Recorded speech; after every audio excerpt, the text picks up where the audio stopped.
haula wala quwwata illa billah amma ba'du.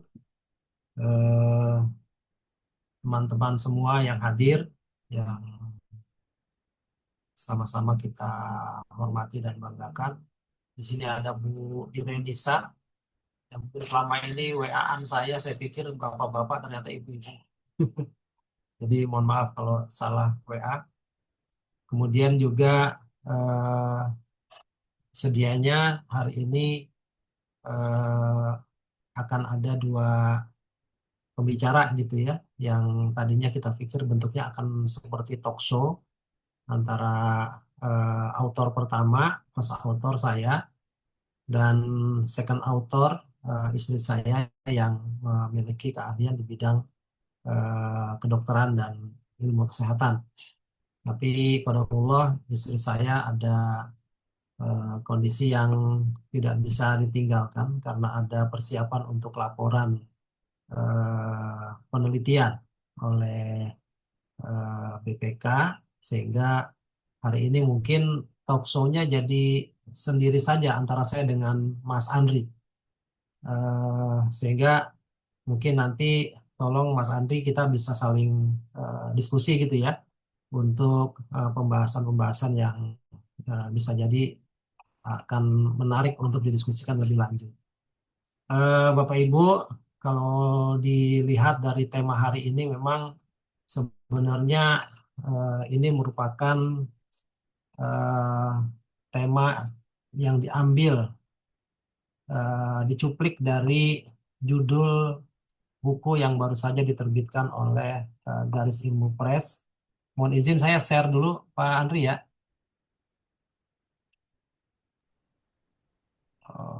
Oke, apakah sudah kelihatan? Sudah, Pak. Sudah ya. Baik. Jadi eh, ini merupakan satu pemikiran yang sedianya mencoba mencari pendekatan-pendekatan yang lebih humanis terhadap bagaimana kita memahami perilaku yang dilakukan oleh manusia dalam memenuhi kebutuhan ekonominya. Sebentar ya. Ini mohon maaf, sebentar ada anak baru pulang. Ya, jadi kalau kita belajar tentang ekonomi, maka ekonomi itu adalah ilmu yang mempelajari tentang perilaku manusia dalam memenuhi kebutuhan hidupnya.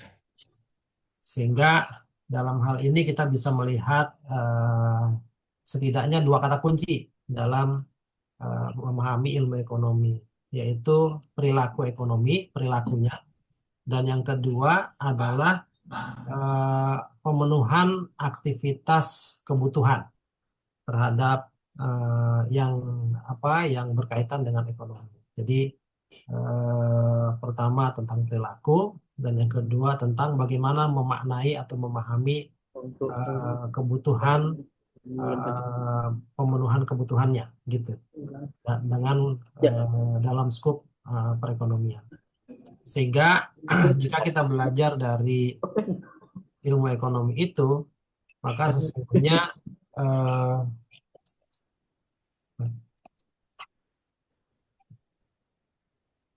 jadi sebenarnya perilaku ekonomi itu sangat tergantung pada latar belakang dan bagaimana kondisi yang kemasyarakatan yang ada pada sebuah atau seorang individu itu gitu.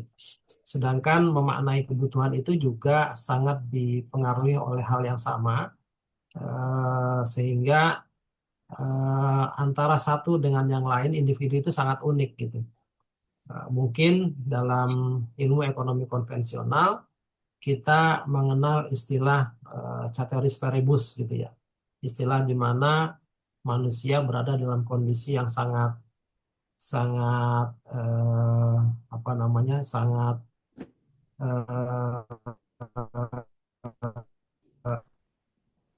dalam kondisi ideal gitu, yang tidak dipengaruhi oleh faktor-faktor lain, sehingga manusia dalam memenuhi kebutuhan hidupnya dia berperilaku secara sangat rasional gitu. Contohnya misalnya Mas Andri misalnya gitu ya, ketika ingin memenuhi kebutuhan hidupnya sehari-hari, maka Mas Andri dianggap sebagai makhluk yang sangat rasional yang bisa menentukan mana yang paling tepat terhadap pemenuhan kebutuhannya tersebut.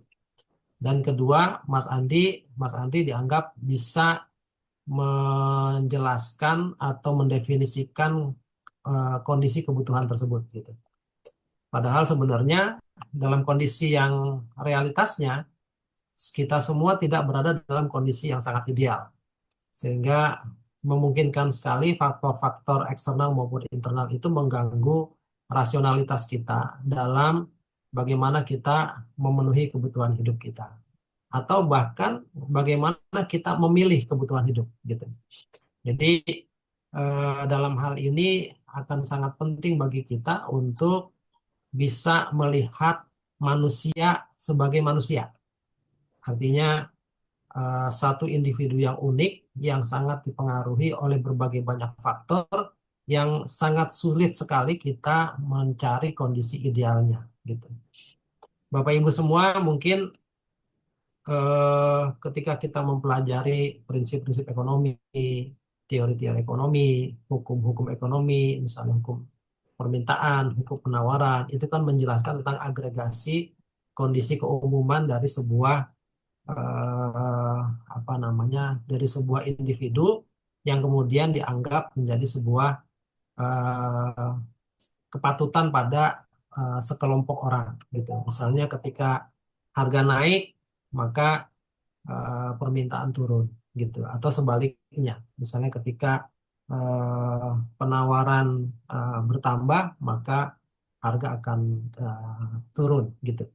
Nah, jadi itu adalah sebuah agregasi dari kondisi mayoritas generalisasi keumuman dari seseorang yang sebenarnya adalah merupakan eh, apa namanya kondisi kesamaan antar individu. Misalnya gini, ketika Bapak Ibu misalnya me- pernah melihat apa namanya sebuah apa itu eh, bandul gitu ya yang berbagai banyak bandul kemudian dikumpulkan secara bersama-sama dan digerakkan dalam kondisi yang berbeda gitu. Maka pada kondisi tertentu dia akan mengalami self adjustment terhadap kondisi keumuman. Seolah-olah masing-masing bandul itu yang berada pada lokasi yang sama itu mencari frekuensi yang sama gitu. Sehingga ketika dia awalnya berbeda, kemudian pada eh, saat tertentu semuanya berada pada kondisi yang sama. Begitu juga sebenarnya manusia. Kita ini sebenarnya masuk ke dalam eh, apa kondisi komunal atau eh, apa namanya sekelompok orang gitu ya yang seolah-olah kita mencoba mencari titik kesamaan antar kita sehingga terbentuklah kebiasaan-kebiasaan yang dianggap itu sebagai sebuah keumuman yang terjadi pada manusia dan itu yang dipelajari dalam ilmu ekonomi yang selama ini kita kita ketahui. Nah, kenapa kemudian dalam buku ini atau dalam hari ini kita ingin mencoba mencari semacam eh, apa namanya titik temu lah gitu ya antara kondisi kemanusiaan yang menggunakan pendekatan makosid syariah dan bagaimana cara kerja otak manusia itu berjalan. Eh, Bapak Ibu kalau misalnya eh, teman-teman melihat isi kandungan dari buku yang kami sampaikan ini sebenarnya mencoba memperlihatkan bagaimana Islam itu membagi manusia ke dalam tiga golongan yang sangat menarik. Kita mungkin selama ini dalam ilmu ekonomi agak susah tuh mengklasifikasi tipe-tipe manusia. Mungkin Mas Andri bisa jelasin nih, kalau selama ini bicara tentang ilmu ekonomi, itu membagi manusia itu dalam berapa berapa bagian misalnya. Kurang tahu juga, Pak. Hah? Kurang tahu juga. Oh, ini karena Mas Andri latar belakangnya sarjana ilmu P-nya apa? Perekonomian? Apa? Ilmu pemerintahan, Pak. Iya, Apa? ilmu pemerintahan. Oh, ilmu pemerintahan. Iya. Apalagi ilmu pemerintahan pastinya bisa memahami dong bagaimana klasifikasi masyarakat yang akan dipimpin gitu ya. Itu kira-kira ada klasifikasinya nggak dalam ilmu pemerintahan? Kalau di ekonomi, Pak, Kalau dalam ilmu pemerintahan ada nggak? klasifikasi masyarakat di ilmu pemerintahan. Iya, jenis-jenis manusia Eh, dalam ilmu pemerintahan, misalnya manusia patuh gitu misalnya gitu, manusia loyal gitu. Kira-kira ada nggak tuh? yang dipelajari itu di dalam pemerintahan itu etika, Pak. Kalau dalam kemanusiaannya. Iya. Oh, etikanya justru ya. Iya, ilmu etika manusia, disipliner, dan pengambilan kebijakan. Dari sifat lah istilahnya, Pak. Oh, sifatnya. Baik.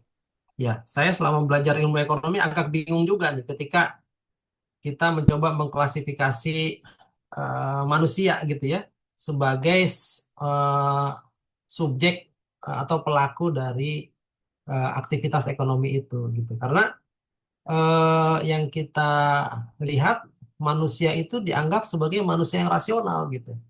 Manusia yang bisa me- memilih sesuatu dengan tepat sesuai dengan kondisinya masing-masing.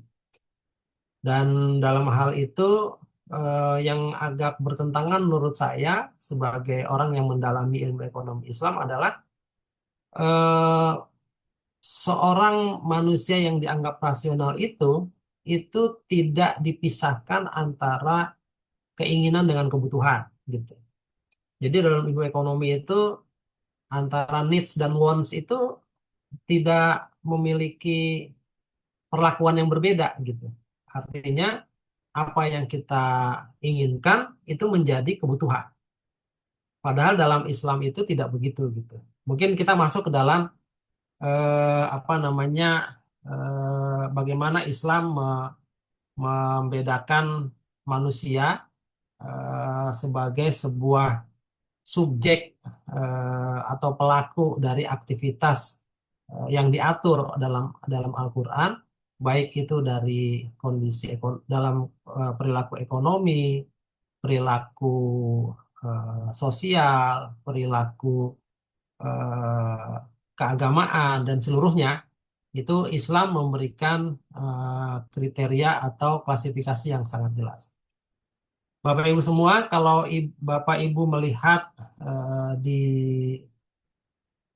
apa namanya di halaman 5 ya dalam buku ini, itu sebenarnya kita ingin melihat manusia itu dalam kondisi yang terbagi tiga gitu. Bapak Ibu mungkin bisa melihat secara lengkap di surah Al-Baqarah. Jadi eh, keunikan dari Al-Quran ini, keunikan dari Al-Quran ini adalah Al-Quran itu eh, disusun sesuai dengan eh, apa kebutuhannya pada saat diturunkan, tapi kemudian dikodifikasi menjadi sebuah kitab dengan susunan yang sudah ditetapkan pada saat diturunkan oleh Jibril secara berangsur-angsur itu menjadi sebuah buku yang komprehensif gitu. Jadi Bapak Ibu kalau misalnya melihat Al-Quran itu dibuka oleh surah Al-Fatihah atau kalau dalam tesis atau skripsi atau disertasi introduction lah gitu, bab satu pendahuluan. Kemudian disambung dengan chapter 2, bab 2-nya, yaitu yang berbicara tentang atau namanya disebut sebagai chapter Al-Baqarah gitu, chapter yang terdapat kandungan kisah tentang sapi betina.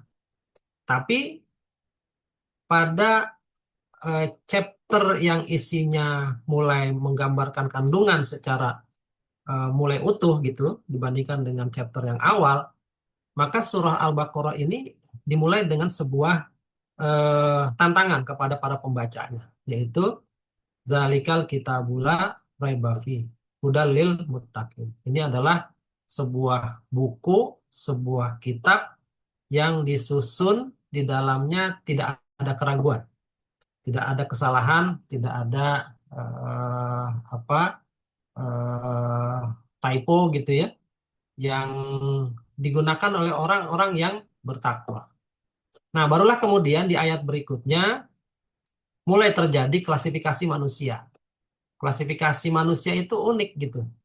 eh, ada tiga klasifikasi orang yang kemudian ini menjadi dasar kenapa kita dapat menjadikannya sebagai pondasi memahami perilaku ekonomi dari perspektif makosid dan bagaimana cara kerja otak manusia itu berjalan. Eh, dalam ayat yang eh, di ayat yang ke 2 sampai 5 itu ayat yang menjelaskan klasifikasi orang beriman gitu. Bapak Ibu semua, kita memahami bahwa Al-Qur'an itu diturunkan dengan menggunakan bahasa Arab sehingga terkadang makna bahasa itu kurang kita pahami gitu. Padahal sebenarnya penamaan itu memiliki dasar yang sangat unik dan menarik kalau kita teliti, terlebih lagi kalau disandingkan dengan bagaimana kita memahami perilaku ekonomi manusia. Kata-kata al-mu'minun atau orang-orang beriman itu memiliki akar kata yang berasal dari kata eh, amanah gitu. Artinya apa? Mungkin kalau dalam bahasa Indonesia kita menggunakan istilah yang sudah dilebur ke bahasa Indonesia dengan makna aman gitu. Aman itu artinya hilang dari rasa takut. Jadi orang beriman adalah orang yang aman, orang yang terhindar dari rasa takut, orang yang tidak memberikan rasa takut kepada orang lain gitu. Itu makna dari aman.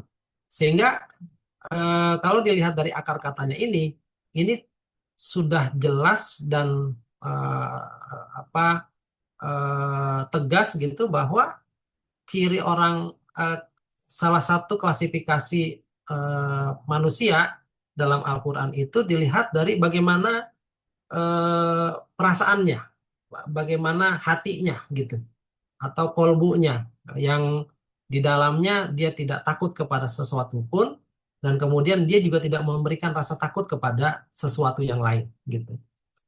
Yang kedua di surah Al-Baqarah juga ayat 6 sampai 7 ini cukup menarik karena cukup dijelaskan dengan dua ayat saja eh, klasifikasi orang yang kedua yaitu orang yang kafir.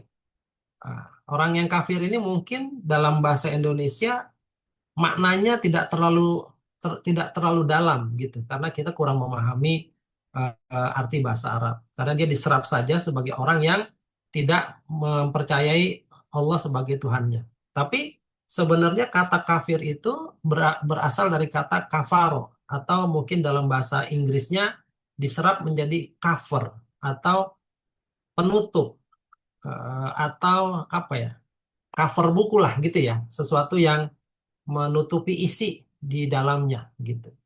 Sehingga menarik ketika Al-Qur'an ini Allah Subhanahu wa taala mengatakan orang yang tidak beriman itu dengan pendekatan kafaro, yaitu mereka yang hatinya tertutup dari kebenaran gitu. Nah, ini eh, lagi-lagi dua kata ini, dua klasifikasi ini merujuk kepada eh, apa namanya eh, makna hati dan bagaimana kita eh, memahami sesuatu dari sisi kalbu gitu. Jadi yang pertama mukmin, di mana orang itu memiliki hati yang aman dan mengaman. Yang kedua adalah kafir, yaitu orang yang tertutup hatinya dari kebenaran. Dan yang ketiga, klasifikasi yang ketiga adalah munafik. Kalau kita dalam bahasa gaulnya mungkin bilang jangan munak lo lah gitu ya. Artinya orang yang munafik itu orang yang munak itu orang yang beda di mulut, beda di hati gitu. Nah, ternyata serapan bahas kata dari munafikun ini berasal dari eh, apa namanya eh, kata nafako. Nafako itu apa ya? Sebuah jalan, terowongan, lubang gitu ya, yang eh, masuknya terang, di dalamnya gelap gitu. Atau mungkin menggambarkan tentang kondisi orang yang mencoba menutupi sesuatu gitu, menutupi sesuatu. Jadi makanya ayat tentang munafik ini cukup panjang dari ayat 8 sampai ayat 20 dalam surah Al-Baqarah 12 ayat, yaitu orang-orang yang digambarkan berpura-pura beriman. Dia tampakkan lahirnya beriman, tapi tampakkan hatinya tidak beriman gitu. Nah, Bapak Ibu, inilah kemudian yang menjadi semacam inspirasi bagi kami dalam menulis ini bahwa kita juga bisa memahami manusia dari sisi ketiga ini. Bagaimana kondisi hati manusia? Bagaimana kalbun itu atau kulub itu adalah sesuatu yang dia berbolak-balik gitu. Mungkin Mbak Irenisa kalau pagi moodnya baik gitu misalnya ya, kemudian malamnya moodnya mungkin nggak baik gitu. Mungkin Mas Andri eh, di awal bulan gitu ya hatinya tenang gitu ya, nyaman gitu ya karena rekening masih lengkap begitu.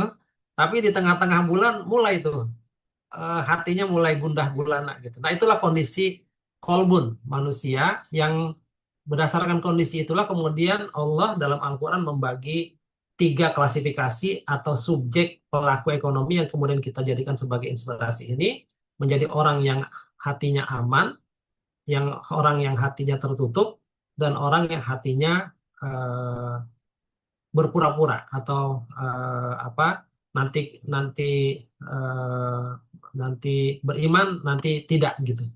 Itu orang yang munafik. Nah, eh, kenapa kemudian ini menjadi satu hal yang menarik bagi kami untuk kemudian kita coba sandingkan dengan pendekatan eh, apa namanya pendekatan ilmu neuro neuroscience ya, ilmu saraf itu.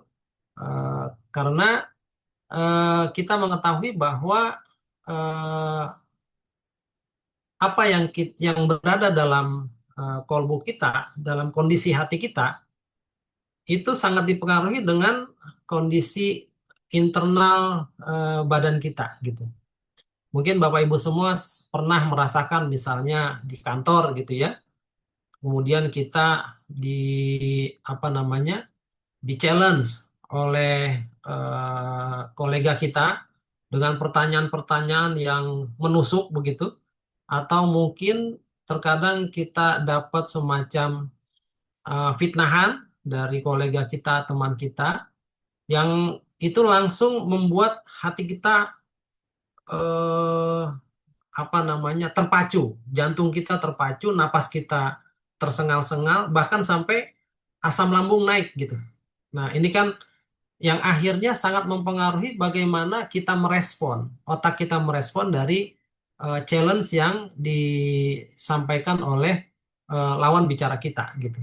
Kalau pada saat itu kita berada dalam kondisi yang baik, kita mampu menjaga kondisi emosional kita dengan menjaga misalnya eh, apa kemampuan bernafas kita, kemudian membuat hati kita menjadi lebih tenang sehingga asam lambung tidak naik gitu. Maka kita bisa menghadapi itu dengan sebuah respon yang tepat gitu.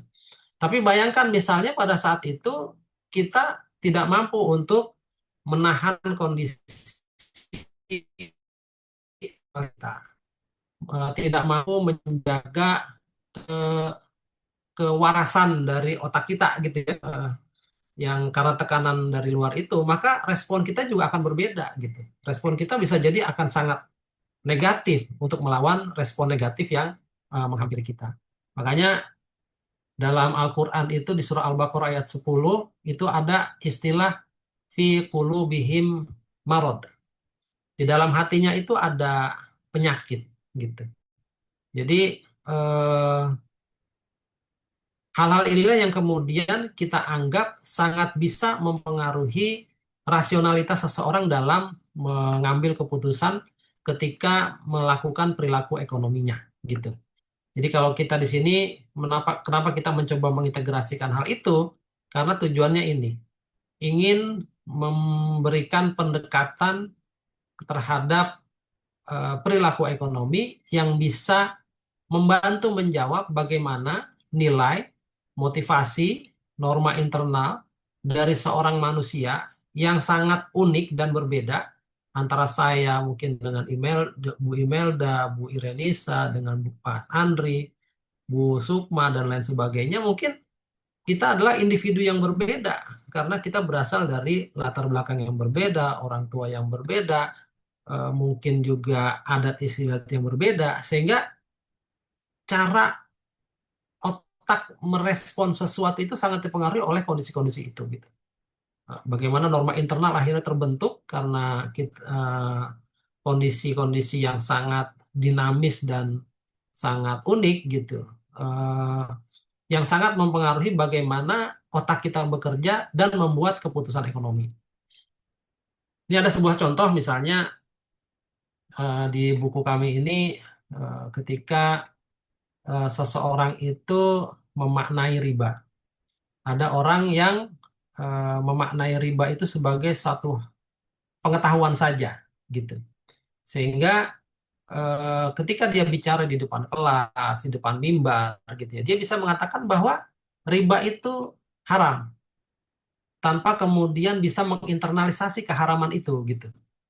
Nah, tetapi bagi mereka yang menjadikan riba itu sebagai sebuah aturan yang harus dijalankan, maka dia harus mampu menjaga otaknya dalam menahan semacam impuls yang bisa membuat otaknya itu eh, apa ya, tidak mampu menahan sesuatu yang memberikan reward jangka pendek gitu. Kenapa? Misalnya buat mereka yang terbiasa menggunakan pay letter, misalnya gitu ya, itu kan keputusan-keputusan ekonomi yang dilakukan oleh dia, keputusan-keputusan perilaku ekonomi yang dibuatnya pada saat itu, banyak yang akhirnya bersifat impulsif gitu. Apa yang dia kepengen, beli gitu kan. Kenapa? Karena walaupun uangnya nggak ada, dia bisa menggunakan apa namanya eh, eh, instrumen ribawi untuk bisa membeli barang yang dia inginkan pada saat itu gitu. Berbeda dengan orang yang sudah terbiasa menjaga eh, apa namanya otaknya untuk tidak mengambil keputusan yang impulsif itu. Dengan begitu dia bisa mencerna sesuatu yang dengan begitu keputusannya tidak tidak impulsif, tapi dia memiliki pedoman-pedoman yang harus dijalankan dan dia mengetahui ini adalah satu hal yang harus dihindari karena akan merusak eh, jalan hidupnya dia gitu. Nah, kalau kita lihat dalam Al-Quran misalnya, Al-Quran itu tidak hanya menyerukan tentang akal atau eh, cara berpikir kita gitu ya, tapi juga hati gitu. Mungkin hati ini yang kemudian akan sangat sulit ditemukan dalam ilmu ekonomi konvensional. Kenapa? Karena semuanya dianggap rasional gitu. Padahal ada sentuhan-sentuhan hati yang dalam konteks kita, hati itulah yang membuka cara berpikir kita. Apakah dia rasional atau tidak gitu. Karena di dalamnya itu kita bisa mendapatkan konsep kebenaran atau konsep keyakinan terhadap sesuatu yang akan memberikan sesuatu itu positif atau negatif. Nah, Ini yang disebut sebagai kesadaran etis, kesadaran terhadap nilai, gitu ya. Yang dalam ilmu neuroscience itu diatur atau diolah dalam sebuah tempat di otak kita yang bernama sistem limbik dan prefrontal cortex gitu. Jadi eh, disinilah kemudian kita bisa mempertemukan nih antara pendekatan hati atau jiwa dengan pendekatan akal atau rasionalitas gitu. Bapak Ibu semua, kalau kita coba mempelajari bagaimana atau memahami bagaimana Imam Ghazali ketika menggambarkan tentang eh, apa namanya eh, bagaimana kita merespon atau memperlakukan harta bagi seorang yang beriman. Artinya orang yang hatinya aman dan mengamankan orang lain itu memiliki sudut pandang yang berbeda dalam pengelolaan dan penguasaan harta gitu. Dalam Islam, Imam Ghazali menggambarkan bahwa mereka yang beriman itu menganggap harta sebagai alat untuk penyucian jiwa. Nah, ini menarik nih. Dari sesuatu yang rasional gitu, yang sangat dielulukan oleh ilmu konvensional, ekonomi konvensional, tapi Islam mencoba memasukkannya dalam kerangka pemahaman kejiwaan gitu. Ini juga jadi eh, eh, apa namanya sebuah jawaban jawaban bagi saya ketika saya mempelajari ilmu perencanaan keuangan keluarga Islami. Bapak Ibu, ketika kita misalnya melihat bagaimana eh, apa namanya eh, eh, perilaku manusia dalam dalam menghimpun kekayaan itu ternyata berbeda-beda gitu. Ada tingkatan yang paling dasar, tingkatan orang-orang yang dia terjebak dari eh, pemenuhan hutang ke pemenuhan hutang yang lain, atau istilahnya gali lubang tutup lubang lah gitu ya. Di mana orang ini menghadapi kondisi kesulitan ekonomi yang memang dalam jumlah sumber pendapatannya tidak mencukupi dari kebutuhannya. Dan biasanya kebutuhan yang dimaksud adalah kebutuhan yang sifatnya daruriyat, kebutuhan yang sifatnya mendesak. Yang itulah kemudian dia berada dalam fase eh, awal dalam kemandirian ekonomi. Fase kedua adalah orang yang dia sudah bisa melewati kondisi daruriyatnya itu, tetapi dia menghadapi permasalahan dalam bagaimana membagi atau memenuhi gaya hidup dibandingkan dengan pendapatan. Kalau yang kondisi awal tadi, pendapatan dengan kebutuhan daruratnya lebih kecil. Sedangkan naik ke fase atau level 2 itu pendapatan dan eh, kebutuhan non darurat gitu ya, kebutuhan gaya hidup itu lebih kecil sehingga dia tidak bisa mengelola gaya hidupnya dan kalau kata orang Betawi itu biar apa istilahnya biar yang asal kesohor gitu lupa saya sebagai orang Betawi. Jadi biar susah yang penting nyohor gitu ya. Kelihatannya keren gitu padahal sebenarnya beban hidupnya, beban cicilannya berat. Nah, itu kondisi yang kedua. Kondisi yang ketiga adalah pada saat dia mulai bisa memiliki eh, passive income. Jadi dia tetap masih bisa bekerja, tapi jumlah jumlah keuangannya atau jumlah tabungannya itu bisa diproduktifkan sehingga bisa menghasilkan pendapatan yang pasif walaupun dia tidak bekerja. Ketika dia tidak bekerja, tapi pada saat ini biasanya orang orang itu masih dalam kondisi bekerja. Nah, pada posisi ketiga dan mulai keempat itulah kemudian kita bisa memaknai seseorang itu apa Imam Ghazali, yaitu ketika harta itu dimiliki bukan dia menjadi semakin eh, apa masuk ke dalam kondisi hedonic treadmill gitu ya, nggak puas-puas mau beli ini beli itu mau beli ini mau beli itu gitu, tetapi justru membuat dia semakin apa namanya semakin eh, merasa cukup dengan uang yang ada gitu.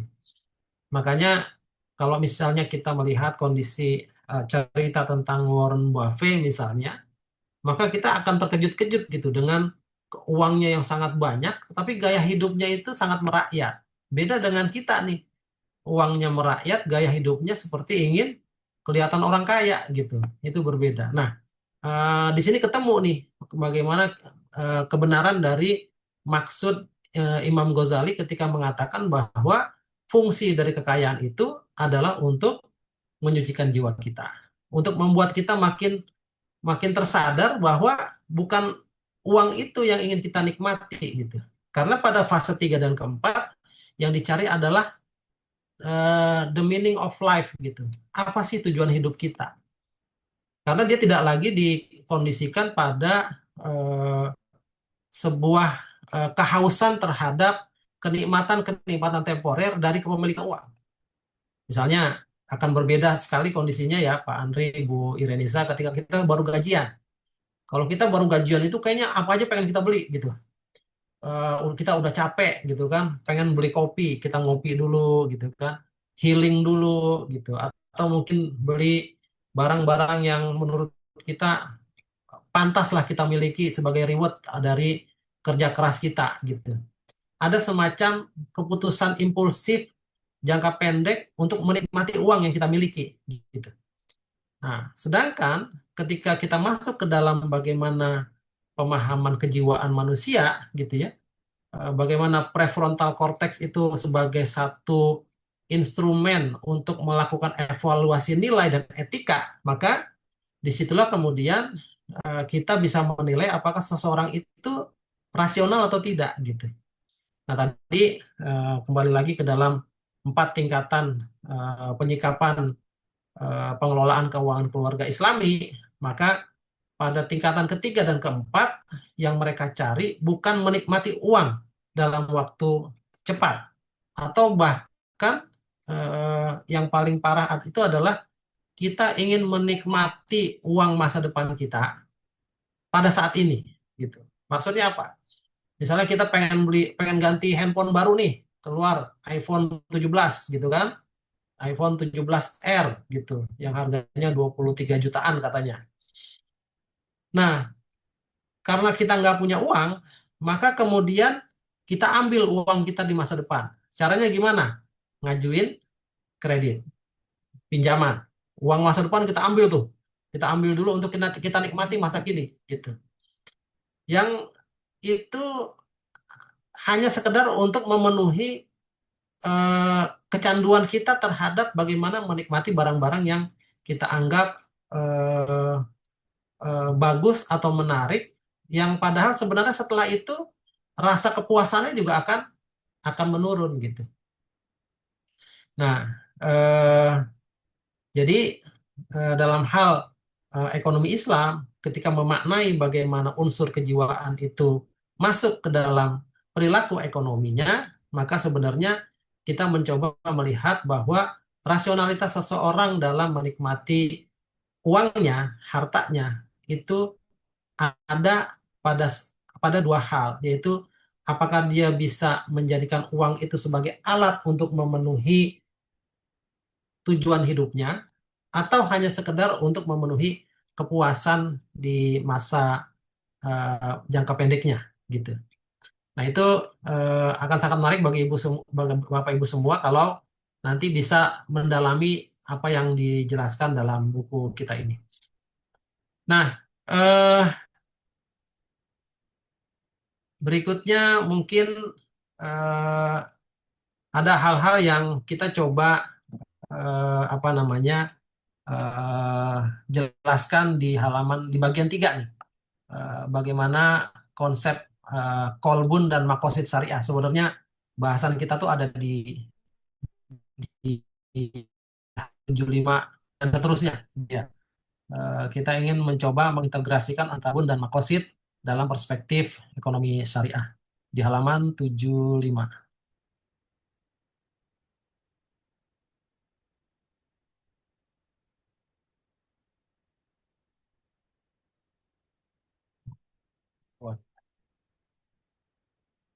Oke, ini ada bagian khusus yang menjadi pembahasan kita sekarang. Bapak Ibu, sebelum masuk ke sini, saya ingin mencoba menggambarkan sedikit tentang maksud dari syariah. Kenapa eh, Al-Quran, Allah Subhanahu wa Ta'ala itu menurunkan Al-Quran sebagai alat panduan kita dalam berkehidupan.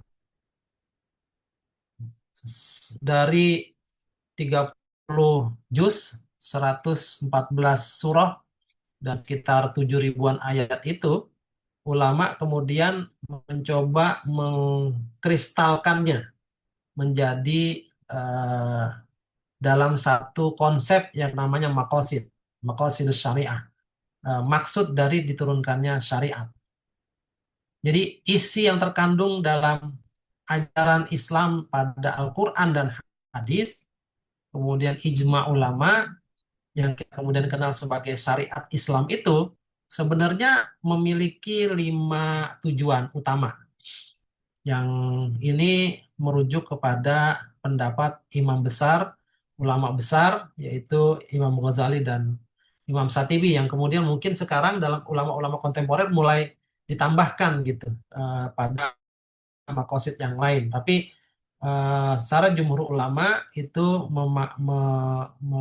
memaknai atau memahami tujuan dari adanya syariat itu menjadi 5. Yang pertama adalah hifzuddin, menjaga agama. Agama atau kepercayaan dan keyakinan itu sebagai sebuah hak asasi manusia yang harus dijaga gitu. Terutama dalam konsep syariah, agama yang lurus, agama yang mengajarkan tentang ketauhidan, agama yang menggambarkan bahwa Tuhan itu esa gitu. Tuhan itu satu. Sehingga dengan pemahaman bahwa seseorang itu memiliki keyakinan terhadap keberadaan ketuhanan gitu ya, maka tentunya ini akan sangat menjaga perilaku-perilaku irasional yang bukan oleh manusia dalam aktivitas apapun, utamanya dalam ekonomi. Kenapa? Karena dia tahu bahwa ada zat yang memiliki tujuan khusus terhadap penciptaannya gitu. Kita itu di dunia ini mau ngapain? Itu kan pertanyaan utama yang diajukan oleh para filsafat-filsafat kuno gitu kan.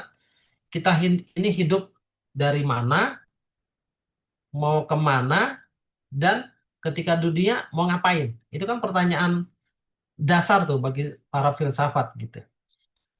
Nah, ketika eh, syariat itu diturunkan oleh Allah Subhanahu wa taala, baik dari Nabi Adam hingga Nabi Muhammad, sebenarnya tujuannya satu, bahwa menjaga keyakinan pada umat manusia ada satu zat yang harus ditaati dan ditakuti gitu. Dan dicintai juga gitu. Yaitu Allah Subhanahu wa taala dengan agama yang diturunkannya, Al-Islam gitu. Dengan adanya Hifzuddin ini, maka semua orang memiliki kebebasan untuk beriman dan beribadah. Bahkan Islam sendiri juga memberikan kebebasan bagi umat yang lain untuk menjalankan ibadahnya. La ikraha fiddin, nggak boleh ada paksaan dalam keyakinan beragama gitu. Yang ada adalah adu argumentasi, adu eh, tentang fakta-fakta kebenaran gitu. Tapi tidak boleh memaksakan, itu nggak boleh. Yang kedua, yang disebut sebagai hifzun nafas. Syariat yang Allah turunkan ini, baik dari Nabi Adam sampai Nabi Muhammad, isinya adalah bagaimana kita menjadikan jiwa manusia sebagai satu hal yang sangat berharga gitu. Sehingga agama diturunkan untuk menjaga nilai-nilai kemanusiaan itu. Bagaimana kita memelihara manusia, itu, memberikan keamanan jiwa raga, larangan untuk membunuh. Ketika ada orang membunuh maka harus dikisos gitu ya, dihukum yang sesuai dengan apa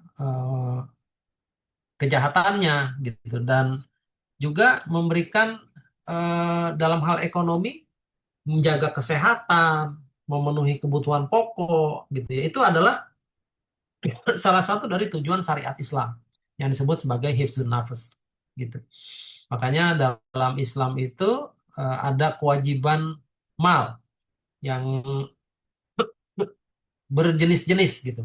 Ada yang sifatnya wajib, yang sifatnya bentuknya zakat untuk kebutuhan daruriyat, eh, satu hal yang tidak bisa lagi ditunggu-tunggu, di apa di apa namanya ditunda-tunda gitu pemenuhannya itu harus dengan menggunakan zakat.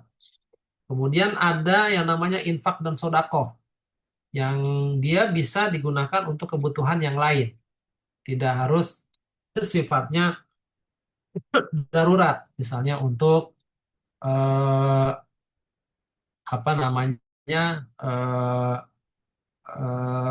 Maulid Nabi misalnya, itu bisa untuk yang sifatnya syiar dengan menggunakan infak dan sodakoh, atau dengan menggunakan wakaf yang tujuannya untuk mengurangi cost of capital, misalnya tanah gitu ya diwakafkan yang tadinya sewa menjadi free gitu, sehingga cost of capitalnya turun, cost of productionnya turun gitu, dan sehingga semua orang banyak bisa menikmati hasil dari harta wakaf itu.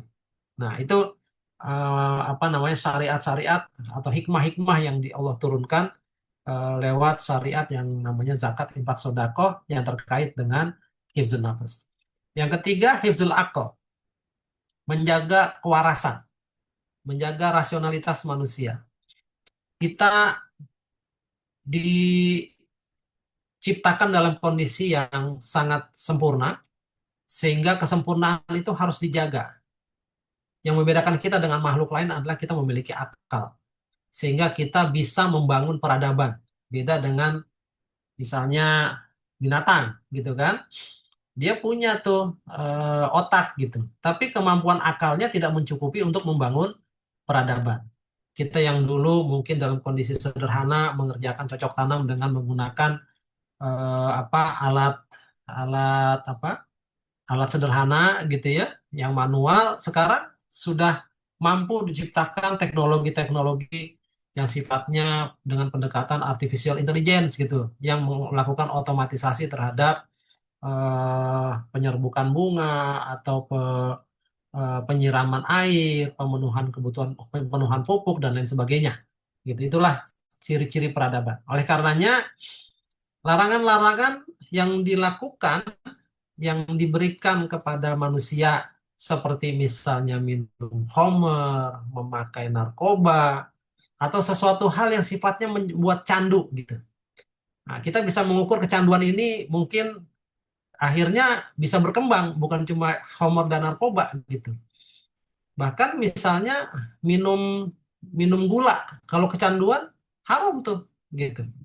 Kalau bukan ulama yang bikin haram, mungkin nanti dokter penyakit dalamnya gitu yang mengharamkan. Bapak udah nggak boleh lagi minum gula, nggak boleh kecanduan gula. Kenapa? Karena gula darah Bapak udah tinggi gitu. Atau juga misalnya dari sisi eh, aktivitas ekonomi, judi misalnya, perjudian. Judi menjadi jelas diharamkan karena dia akan mengganggu pola pikir manusia dari kewarasannya gitu. Riba pun begitu gitu. Ketika akhirnya dia tidak bisa mem- membuat pertimbangan rasional dari ketika dia menggunakan pay letter misalnya untuk memenuhi keinginannya mengkonsumsi barang-barang yang dia temui di apa eh, di marketplace gitu. Nah, ini salah satu di aturan-aturan dalam Quran dan Sunnah ketika kita diharamkan untuk minum khamr, berjudi, kemudian riba, dan hal-hal lain yang akhirnya kita sepakat ada hal-hal yang membuat kecanduan sehingga dia tidak rasional. Tadi misalnya asupan gula yang terlalu berlebihan. Kemudian mungkin bagi sebagian orang rokok juga menjadi semacam eh, instrumen yang mengganggu kewarasan gitu ya. Ketika misalnya uang yang harus digunakan untuk belanja rumah atau bayar SPP anak, beli susu anak, itu kemudian dipakai untuk dibakar dan dinikmati asap rokoknya. Ini kan satu hal yang sebenarnya nggak rasional gitu. Tapi dalam skala-skala tertentu mungkin ketidakwarasan ini itu berbeda satu sama lain gitu ya. Sehingga akhirnya ada ulama yang mengharamkan rokok sama sekali, ada yang memakruhkan, dan setahu saya nggak ada yang menghalalkan gitu. Karena kalau menghalalkan bisa jadi nanti ketika tawaf di mana di Mekah gitu ya, kalau halal berarti sambil ngerokok boleh tawaf tuh gitu kan. Nah itu kan eh, satu hal yang nggak mungkin. Nah yang keempat, hifzun nasl, menjaga keturunan. Makna dari hifzun nasl ini adalah agar liniasi dari manusia itu terjaga, murni gitu, melalui cara-cara yang halal, sehingga anak itu diakui sebagai anak dari bapaknya gitu, bukan anak yang tidak diketahui bapaknya gitu. Karena ketika seseorang itu tidak memiliki lineasi yang murni, maka akan sangat susah sekali kemudian kita bisa menerapkan misalnya hak waris misalnya gitu. Nggak ada lagi tuh hak waris. Padahal hak waris itu tujuannya adalah untuk menjaga agar harta itu disalurkan atau diterima oleh orang yang berhak gitu. Berapa banyak orang yang akhirnya keluarganya pecah berantakan, berantem satu sama lain gara-gara warisan gitu. Atau mungkin juga dalam hal kewajiban terhadap terhadap anak dan keturunannya. Bayangkan kalau orang itu sudah tidak lagi menganggap pernikahan sebagai sebuah alat yang sakral untuk melangsungkan apa namanya eh, apa namanya eh, menjaga keberlangsungan keturunannya, maka ini luar biasa rusaknya sebuah sebuah bangsa gitu.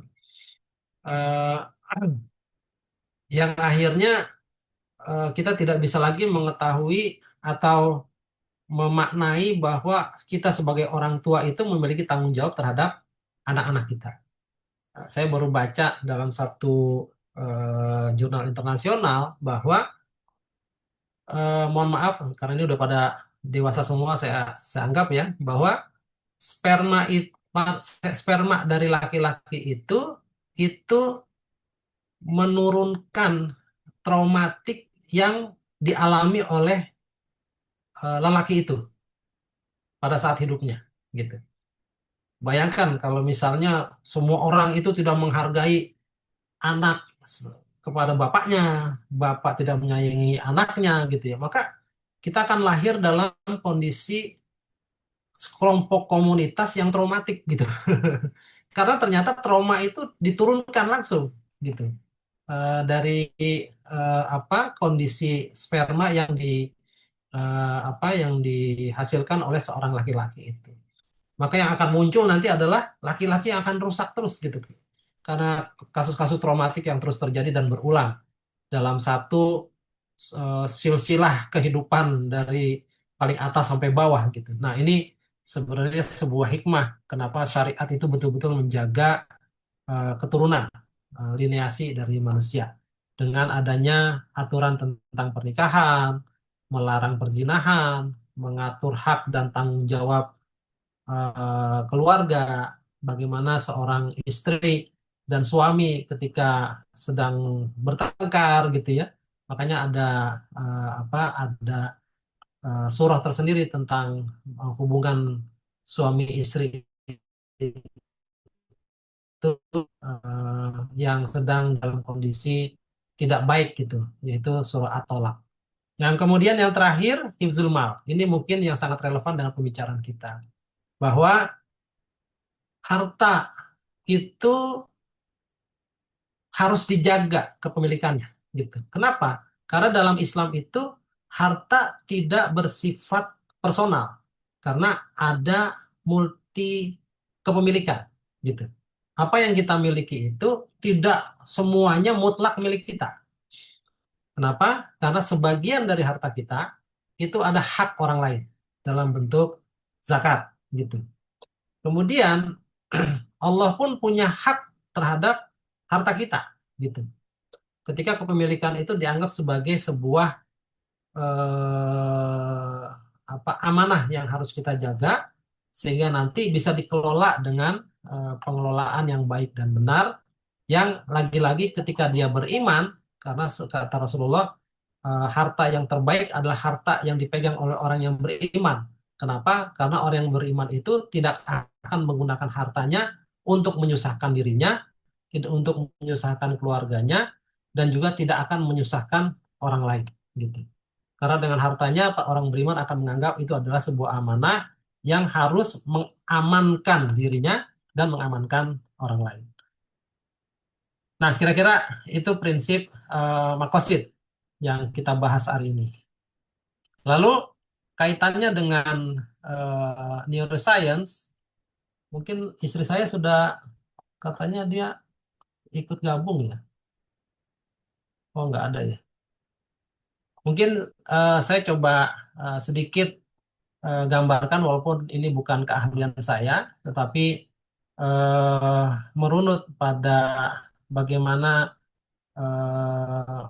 otak itu mengatur rasionalitas dan kewarasan yang ada pada prefrontal cortex kita, maka ini menjadi relevan untuk bagaimana ilmu neuroekonomi yang saya perkenalkan ini menganggap manusia sebagai manusia, individu yang unik dan utuh, individu yang mereka sangat dipengaruhi oleh banyak kondisi, individu yang dia tidak ceteris paribus gitu, yang tidak berada dalam kondisi yang ideal. Kita memaknai manusia sebagai manusia yang realitasnya sebagai seorang manusia.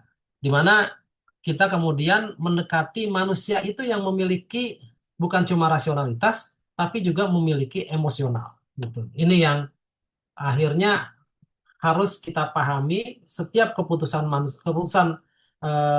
transaksi ekonomi itu akan sangat ditentukan oleh kondisi emosi yang akan merusak rasionalitas atau bagaimana kekuatan rasional itu meredam kondisi emosinya. Nah, ini realitas manusia dalam tiap kehidupannya. Bapak Ibu, makanya kita dilarang sekali membuat keputusan pada saat marah. Kenapa? Karena pada saat marah itu kita susah untuk menjaga rasionalitas. Rasulullah kemudian mengajarkan kalau kita sedang dalam kondisi berdiri ketika marah itu maka duduklah. Karena dengan begitu kita bisa menjaga eh, emosional kita dengan mengarahkan postur badan kita gitu. Kalau misalnya ternyata masih marah juga dalam kondisi duduk, maka berbaringlah.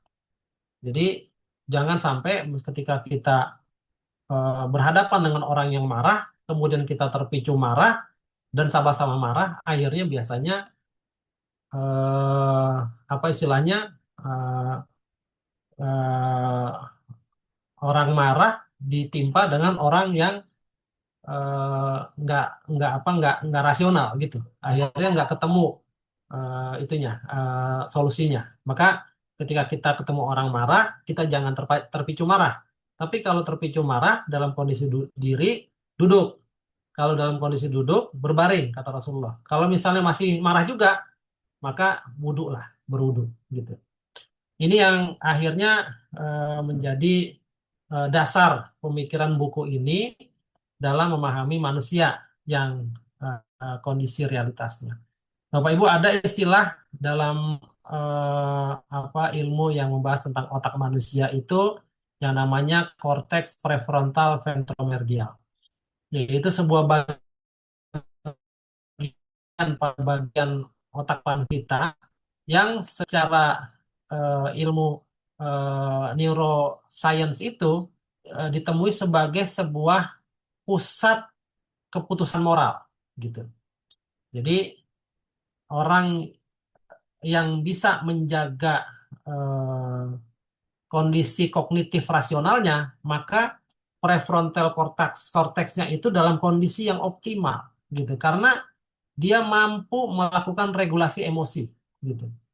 Jadi dengan pemahaman ini sebenarnya kalau kalau kita memahami ini, maka kita menjadi orang yang menganggap manusia itu sebagai satu makhluk yang dinamis gitu. Dia bukannya misalnya ada orang jahat gitu ya, maka kita membenci dia dari sisi personalnya gitu. Enggak. Dalam Islam itu nggak boleh begitu. Ketika kita memahami bahwa dia sangat di dipengaruhi oleh kondisi eksternal dan kebiasaan masa lalunya, yang itu menjaga bagaimana prefrontal korteksnya itu terlatih dengan baik gitu, maka kita bisa mengetahui bahwa ketika ada orang jahat, kita bisa menganggap ini sebagai korban. Ketika orang ini ternyata orang yang sangat dipengaruhi oleh kejelekan-kejelekan masa lalu dan kejelekan dari orang sekitarnya gitu. Makanya dalam Islam itu ada tiga pilar yang kemudian itu menjadi ukuran kesempurnaan keimanan seseorang, keislaman seseorang. Yaitu yang pertama adalah kondisi fundamental atau kondisi awal bahwa orang yang beriman itu secara Islam, yaitu dia meyakini tentang keislamannya dari pemahaman kesyariatannya gitu. Ya dia ngaku orang Islam karena dia menjalankan ibadah sholat, puasa, zakat, haji gitu dan eh, lain sebagainya sebagai sebuah syariat yang formal gitu. Tetapi kemudian kita harus naik kepada tingkatan yang lebih atas, yaitu orang yang beriman. Orang yang bukan cuma formalitas, tapi formalitas yang dilakukannya itu memberikan dampak positif kepada lingkungannya. Aman, memberikan rasa aman. Kita meyakini adanya Tuhan, Allah Subhanahu wa Ta'ala, yang akan memberikan reward dan punishment ketika kita melakukan sesuatu yang merugikan diri kita dan merugikan atau merugikan orang lain. Tapi ada lagi tingkatan yang tertinggi, ihsan, yang menganggap bahwa sesuatu itu adalah transmisi dari keberadaan ketuhanan gitu. Nah, ini sebenarnya ketika kita memahami ilmu neuroscience ini, saya akhirnya memahami bahwa permasalahan yang dihadapi oleh orang-orang yang mungkin kesulitan dalam hal ekonomi, tercekik hutang, dikejar-kejar pinjol gitu ya. Kemudian tidak bisa lepas dari apa namanya kecanduan judi, kecanduan Homer, kecanduan rokok gitu. Itu saya menganggap bahwa ini adalah makhluk Tuhan yang diciptakan oleh Allah Subhanahu wa Ta'ala yang dia memiliki masalah dengan instrumen rasionalitasnya gitu. Jadi kita tidak me, tidak menyalahkan atau tidak membenci personalnya, tapi yang kita benci adalah kelakuannya gitu. Karena kita akhirnya masuk ke dalam tahap keimanan yang tertinggi, tahap ihsan. Ketika eh, anta abudallaha ka'annaka tarahu fa in lam takun tarahu fa innahu yarak. Bahwa ketika kita dalam kondisi sesuatu yang kita lihat adalah Allah gitu. Dan ketika kita nggak bisa melihat itu Allah, maka kita yakin bahwa Allah melihat kita. Itulah tingkatan tertinggi dalam keislaman seseorang. Nah, berikutnya ada instrumen yang namanya insula. Insula itu yang terkaitan dengan self-awareness dan emosi sosial. Jadi, ini satu instrumen di otak kita yang memberikan sensasi rasa dari dalam, intersepsi. Ketika kita berempati kepada orang, bersimpati, rasa kasihan, rasa jijik, itu ada di insula itu. Gitu. Jadi kita melihat kondisi eh, korban dari apa runtuhnya masjid di sebuah di sebuah pesantren, kemudian kita timbul rasa nggak tega gitu. Itu sebenarnya adalah bagaimana instrumen otak kita yang namanya insula itu memberikan respon dari dalam, gitu, memberikan respon dari dalam. Dan ini semuanya harus dilatih, gitu, dilatih dalam keluarga yang baik, dilatih oleh orang tua yang baik, dilatih oleh lingkungan yang baik, gitu. Makanya kewajiban kita adalah bagaimana kita menyiapkan lingkungan yang baik buat anak-anak kita agar instrumen-instrumen otak ini berfungsi dengan optimal dan maksimal. Yang ketiga adalah amigdala, pengolah emosi primata, misalnya takut dan marah gitu. Jadi orang yang terlatih amigdalanya biasanya adalah orang yang sangat bisa mengatur emosionalnya gitu. Dia tidak meledak-ledak. Kalaupun dia takut, dia bisa merasionalisasikan rasa takutnya gitu. Tidak menjadi orang yang sangat apa namanya, sangat apa istilahnya, eh, sangat tertekan oleh rasa takutnya itu gitu. Nah, ini hal-hal lain juga eh, banyak bisa didapatkan oleh teman-teman dari pendekatan biologis yang akhirnya coba kita hubungkan bagaimana ini menjadi relevan dengan pengambilan keputusan yang menggunakan pendekatan apa namanya maqasid syariah dan fungsi otak yang memberikan impuls, empati dan keputusan moral. Mungkin dari saya cukup dulu kali ya. Nanti kalau ada pertanyaan kayaknya udah kepanjangan. Kalau mau sampai halaman 290 kayaknya Pak Andri bisa sampai besok nih ngejelasinnya gitu. Tapi mudah-mudahan ini bisa jadi sebagai gambaran umum dari satu bagian penting dari buku ini yang mencoba menggambarkan atau menghubungkan antara pendekatan perilaku ekonomi manusia yang memanusiakan, di mana kita menghilangkan kondisi ideal manusia dalam membuat keputusan, bahwa keputusan ekonomi yang mencerminkan perilaku aktivitas ekonomi itu benar-benar merupakan kondisi gabungan antara emosi dan rasionalitas gitu. Yang kita pahami ini merupakan cerminan dari dalam, dari baik itu prefrontal cortex, amigdala dan lain sebagainya, yang kemudian itu menjadi relevan dengan ajaran Islam ketika Allah Subhanahu wa taala memetakan manusia menjadi tiga hal, menjadi tiga bagian: orang yang aman, yang beriman, orang yang ketutup, kafir, tertutup hatinya dari kebenaran, dan orang yang munafik, yang berpura-pura atau yang menutupi menutupi secara sengaja gitu ya, ketidakberimanannya dengan menampilkan keimanannya di luar tampilan manusianya. Mungkin itu dulu dari saya. Billahi taufiq wal hidayah. Assalamualaikum warahmatullahi wabarakatuh. Waalaikumsalam warahmatullahi wabarakatuh. Baik, terima kasih kami ucapkan sebesar-besarnya kepada Bapak Saiful Anwar atas pemaparan yang begitu komprehensif dan mencerahkan kepada kami.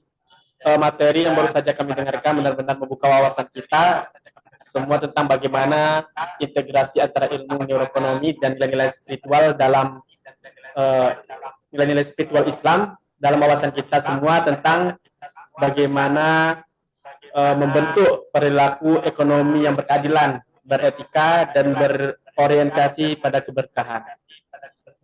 Penjelasan mengenai peran dan jaringan otak dalam proses pengambilan keputusan ekonomi yang dilandasi iman, serta ketertarikannya mengenai spiritualitas dan praktik ekonomi Islam, memberikan perspektif ilmiah yang sangat menarik dan relevan bagi perkembangan kajian ekonomi Islam di era modern ini. Sekali lagi kami ucapkan terima kasih kepada Bapak atas waktu dan ilmunya yang sangat berharga. Semoga materi yang disampaikan dapat memperkaya pengetahuan kita semua, sekaligus menjadi inspirasi dalam mengembangkan praktik ekonomi Islam yang selaras dengan kemanusiaan dan ketuhanan.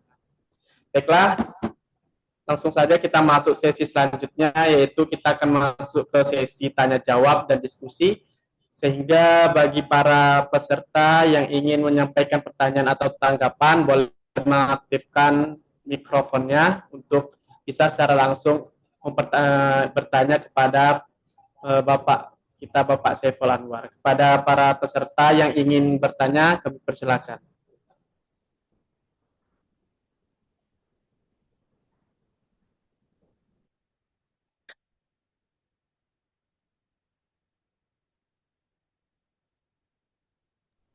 Baiklah, sepertinya tidak ada yang berani Pak yang ingin mengaktifkan mikrofonnya. Lebih banyak bertanya di kolom chat ya Pak. Oh ya. Ini ada pertanyaan pertama Pak dari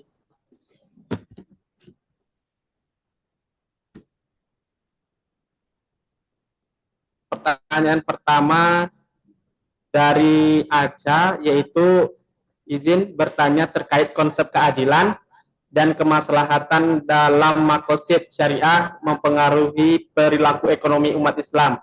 Lalu sejauh mana penerapan makosid syariah dapat mengarahkan perilaku ekonomi agar lebih etis dan berkelanjutan? Ya. Baik Pak, pada dipersilakan untuk menjawab pertanyaan pertama ini Pak. Baik, terima kasih Pak. Siapa? Bu Ica ya? Bu Aca. Bu Aca yang ini ya, pertanyaannya sangat dalam ya. Bagaimana kemudian maqasid syariah itu betul-betul menjadi arahan berperilaku ekonomi bagi umat Islam gitu ya, dan harapannya juga menjadi arahan dalam berekonomi oleh seluruh umat manusia gitu. Kenapa? Karena ekonomi konvensional maupun yang sifatnya kapitalistik maupun ekonomi yang sifatnya sosialisme itu bisa kita nyatakan gagal dalam membangun kemanusiaan gitu. Manusia hanya dianggap sebagai objek bukan subjek, sehingga memaknai manusia sebagai homo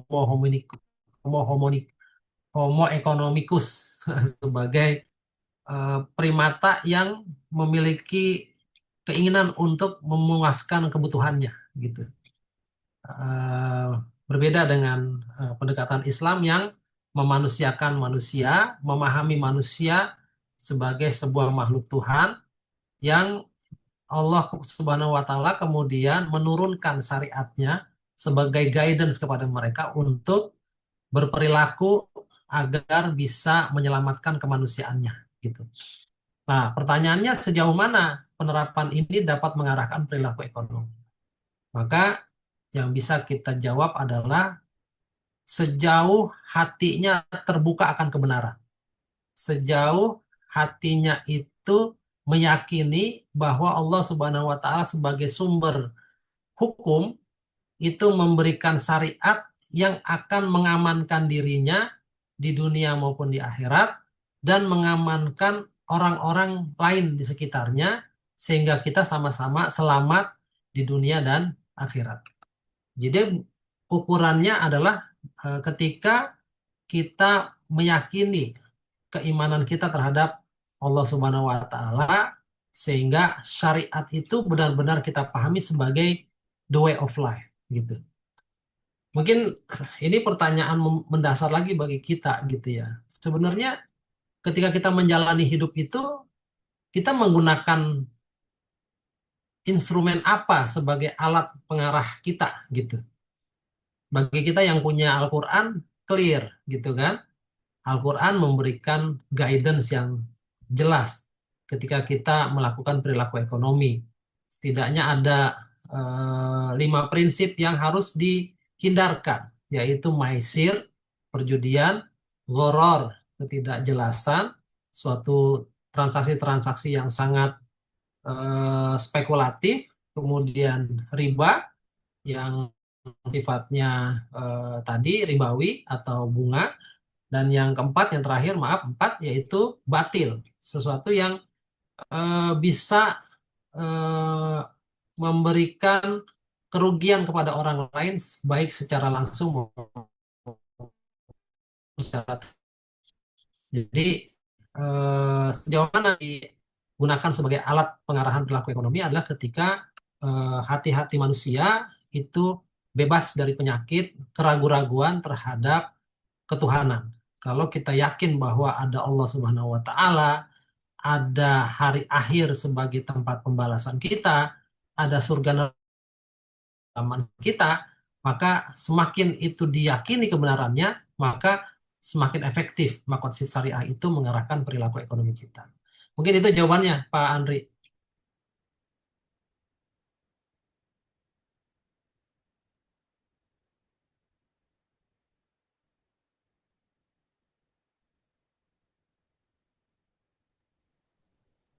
Baik Pak, ini kita lanjut pertanyaan kedua ya Pak. Dari Teguh, pertanyaannya, jika makosid syariah menjadi dasar keadilan dan kemaslahatan ekonomi, mengapa dalam praktik ekonomi modern Islam masih sering terjebak pada sistem yang tidak sepenuhnya mencerminkan nilai-nilai tersebut? Apakah kendalanya terletak pada pemahaman konseptual, implementasi, kebijakan, atau justru pada paradigma ekonomi global yang belum selaras dengan makosid itu sendiri, Pak? Ya. Pak Andri, saya curiga yang nanya profesor semua kayaknya nih. Pertanyaannya dalam begitu ya. Pertanyaannya Oke. berbobot Semoga saya tidak menggarami air laut sekali, ya. Pak. Iya. Semoga saya tidak menggarami air laut dari eh, Pak Teguh yang saya rasa punya pemahaman yang jauh lebih komprehensif dibanding saya gitu. Nah, tapi pertanyaan ini betul-betul mendasar. Kenapa eh, dalam tanda kutip kok nggak tergambar gitu ya praktek ekonomi syariah yang murni gitu kan sebenarnya. Eh, Praktek ekonomi syariah yang murni itu nggak kelihatan gitu. Misalnya bank syariah masih banyak yang mengatakan bank syariah itu mempraktekkan apa namanya akad-akad ribawi misalnya gitu. Atau yang eh, menanyakan dalam jurnal-jurnal ilmiah juga eh, bank syariah itu udah syariah apa belum gitu. Misalnya dalam satu paper yang berjudul How Islamic is Islamic Banking itu kan clear sekali. Udah ketahuan Islamic Banking masih ditanyakan Islamicnya gitu kan. Nah, sehingga memang akhirnya pertanyaan ini menjadi pertanyaan yang wajar untuk muncul oleh umat gitu. Sehingga kita perlu mengetahui jawabannya. Bapak Ibu sekalian, kalau kita merujuk pada sejarah atau historical bagaimana ekonomi Islam ini kemudian muncul dan bangkit kembali, itu kan sebenarnya masih sangat baru gitu. Di mana kekalahan dari atau keruntuhnya kekhalifahan apa Turki Utsmani itu sebagai gambaran bahwa pada saat itulah runtuh nilai-nilai universal dari Islam dalam menjalankan atau mengarahkan perilaku-perilaku umat manusia yang utamanya juga pada perilaku ekonomi itu. Akibatnya eh, ada kemudian setelah semuanya pada titik nadir adalah kemudian ke kekhawatiran, keresahan orang-orang yang mereka masih memahami bahwa bunga bank itu haram gitu. Sehingga kemudian para ulama mencari jalan agar orang-orang ini bisa terhindar dari bunga bank. Makanya kemudian dibentuklah salah satu instrumen atau salah satu eh, apa eh, institusi institusi ekonomi yang disebut sebagai bank syariah. Jadi kalau misalnya teman-teman sedikit lebih lebih jeli bagaimana pendirian bank syariah ini bermula, itu memang tujuannya benar-benar untuk menghindarkan diri dari pendapatan bunga ketika mereka menempatkan dananya di bank konvensional. Misalnya bank pertama yang berdiri di Mesir namanya Beit Gomer Islamic Saving Bank. Jadi tujuannya memang untuk bagaimana umat naruh uangnya di situ gitu sehingga nanti nggak dapat nggak dapat bunga pendapatan bunga yang biasanya diterima ketika mereka menaruh uangnya di bank konvensional. Atau misalnya bank tabung haji di Malaysia. Lagi-lagi juga kesannya memang terlihat bahwa ingin terhindar dari apa namanya pendapatan bunga ketika dana haji ini ditaruh di bank konvensional. Sehingga bank-bank inilah yang kemudian menjadi pondasi berdirinya institusi keuangan syariah yang akhirnya nanti menjadi tempat praktek kita sebagai laboratorium implementasi ekonomi syariah untuk seluruh jenis aktivitas transaksi ekonomi gitu. Yang kemudian dari situ kita lihat ada perkembangannya.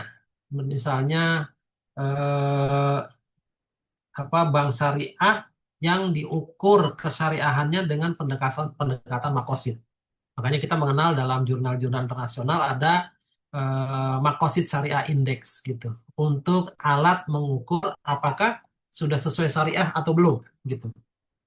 Nah, kemudian mungkin kalau nanti teman-teman membaca hasil penelitian saya itu mencoba membuat model perbankan syariah yang antara fungsi tabaru atau fungsi sosial dan fungsi tijaroh atau fungsi bisnisnya itu menyatu, tidak terpisah. Kalau sekarang kan masih terpisah, karena masih menggunakan paradigma bank konvensional yang disyariahkan lewat akad-akadnya, gitu. Tetapi belum menginternalisasikan fungsi sosial pada transaksi syariah itu untuk kebutuhan tijaro dan tabaruknya gitu. Nah, itu insya Allah nanti kalau sudah selesai dipublikasi kita akan share juga. Sehingga pertanyaannya sekarang kendalanya apakah terletak pada pemahaman konseptual, implementasi kebijakan, atau justru pada paradigma ekonomi global yang belum selaras dengan makosid itu sendiri. Kalau melihat dari kondisi perubahan mindset pengembangan bank syariah, maka sebenarnya memang bank syariah sedang struggling. Ketika mereka masuk ke market, masuk ke industri, maka mereka berhadapan dengan realitas bahwa mereka itu walaupun bank syariah, mereka masuk ke dalam ekosistem perbankan global yang masih diwarnai dengan ribawi. Nah, ini perjuangan panjang yang menurut saya akan terus kita perjuangkan agar nanti betul-betul muncul bank syariah yang benar-benar syariah gitu. Kemudian kebijakannya juga begitu. Kebijakan berada pada misalnya di makro level nasional kita berada pada kondisi kebijakan yang tidak ada pemisahan secara spesifik gitu antara yang syariah dengan yang non syariah. Jadi mereka free to market gitu ya. Bagaimana mereka harus berjuang secara bebas di pasar. Dan yang terakhir mungkin ya tadi pemahaman konseptual kita juga masih terus growing gitu. Dari sisi syariah sebagai suatu hal yang halal haram, kemudian muncul pendekatan apa namanya kontekstualitasnya dengan pendekatan makosid atau mungkin nanti kita membuat sebuah bank yang memang betul-betul kita apa pahami itu benar-benar menggunakan konsep syariah. Mungkin itu Pak Andri jawabannya.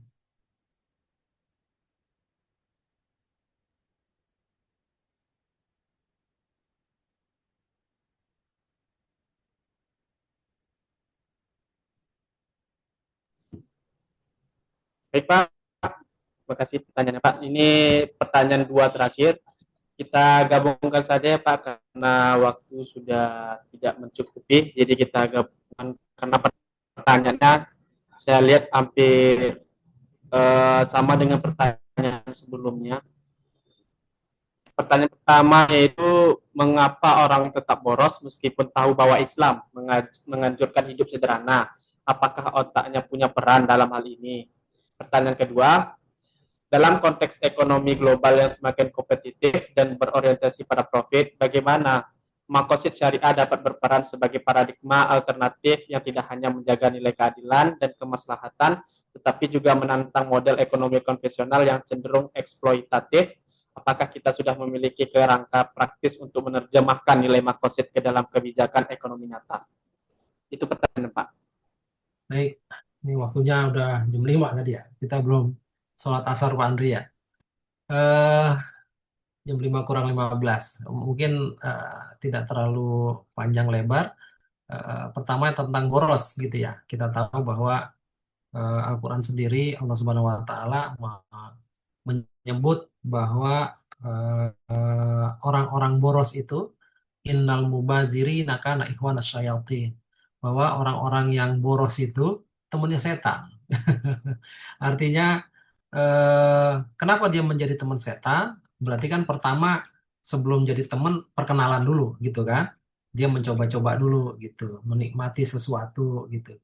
Kemudian eh, sesuatu ini menimbulkan rasa keinginan lanjutan sehingga rasa kepuasannya itu eh, apa namanya menuntut dia untuk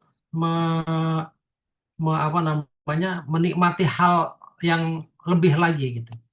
Misalnya ketika kita eh, sebenarnya cukup dengan merasa dengan beli kopi atau bikin kopi di rumah gitu ya. Kita coba-coba beli kopi yang lain gitu, yang harganya lebih mahal dengan kondisi yang nyaman gitu. Dan itu menimbulkan kecanduan. Dan yang lebih parah lagi kalau dia sampai menimbulkan ketergantungan gitu. Nah, dan ini tentunya sangat sangat sangat dipengaruhi oleh bagaimana optimalisasi prefrontal korteksnya dalam mengelola emosi tersebut gitu. Dan memang salah satu yang bisa membawa seseorang itu menjadi tidak rasional, salah satunya adalah konsumsi gula. Jadi konsumsi gula ini yang berlebihan itu sebenarnya juga bisa apa namanya mengganggu hormonal kita sehingga fungsi apa prefrontal cortex kita itu terganggu dalam membuat keputusan-keputusan yang rasional.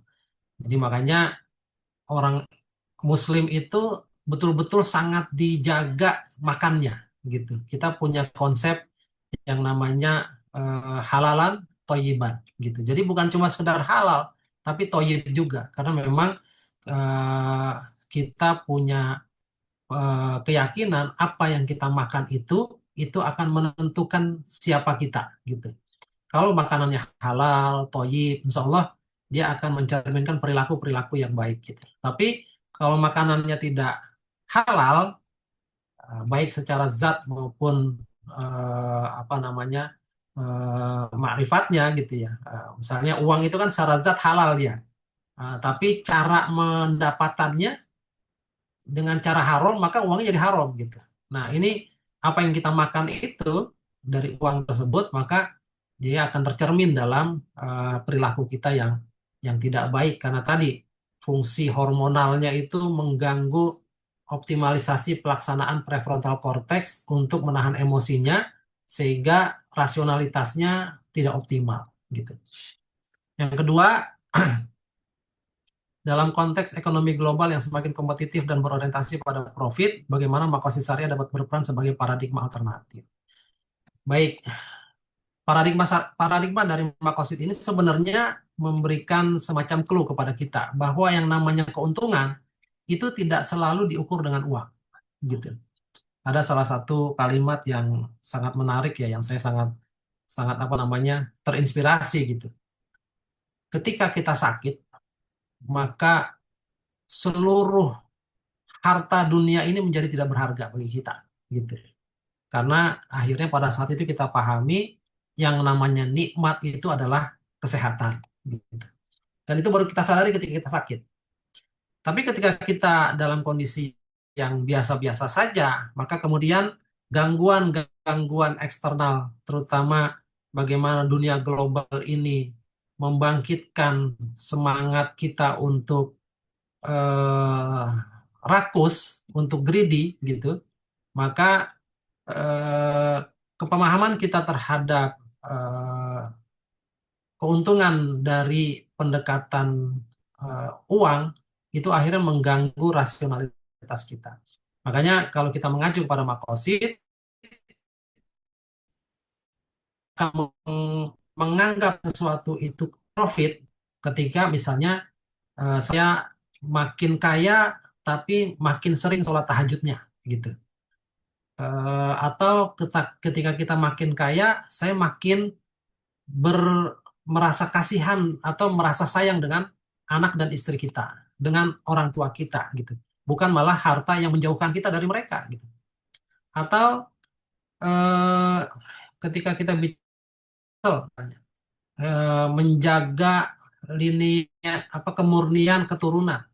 Ketika saya punya uang, punya harta berlimpah, maka saya akan menganggap itu sebagai profit ketika saya makin dekat dengan keluarga, gitu. Saya tidak tergoda dengan misalnya wanita lain, dengan orang lain, gitu ya, selain dengan istri saya yang halal, gitu.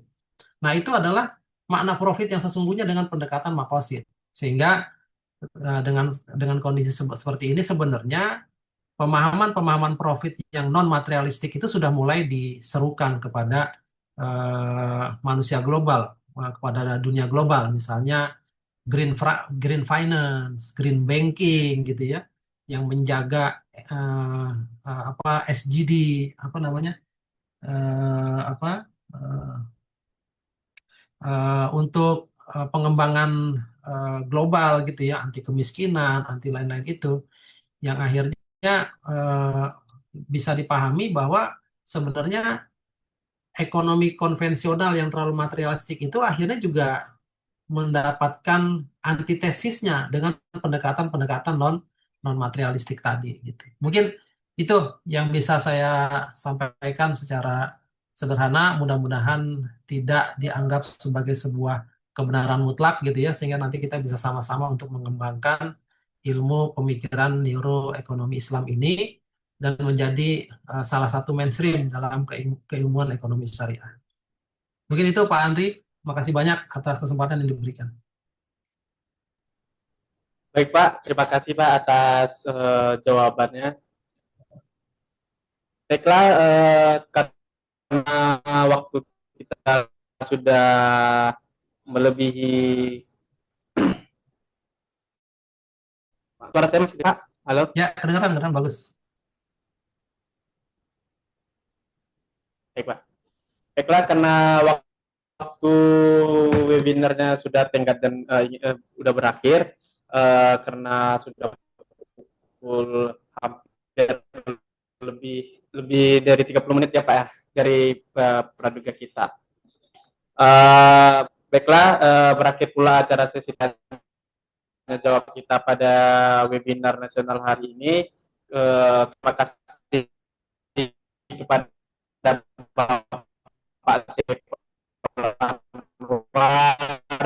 Terima kasih kepada kami dari penerbit CV Garis Ilmu Press mengucapkan terima kasih banyak atas antusiasnya kepada Bapak Saiful Anwar selaku pemateri kita pada sore hari ini.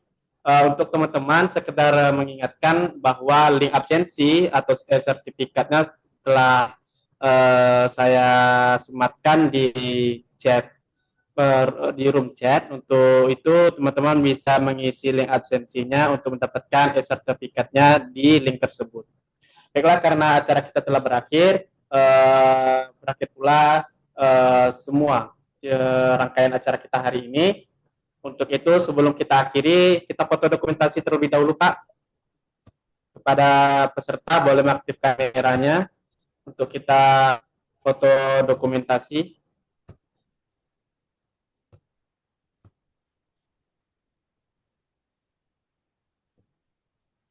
Baik, saya hitung mundur ya, Pak ya. 1, 2, 3. Baik. Foto dokumentasi sudah. Berarti telah berakhir acara kita hari ini, Pak. Terima kasih banyak atas antusias partisipasinya, Pak. Sama-sama Pak Andri. Dan tak lupa pula kami mengucapkan terima kasih kepada para peserta yang telah hadir pada sore hari ini.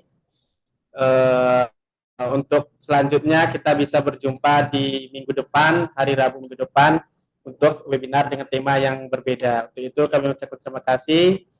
Saya selaku moderator, apabila ada kesalahan ucapan kata, mohon maaf. Saya akhiri. Wabillahi taufik wal hidayah. Assalamualaikum warahmatullahi wabarakatuh. Terima kasih Pak.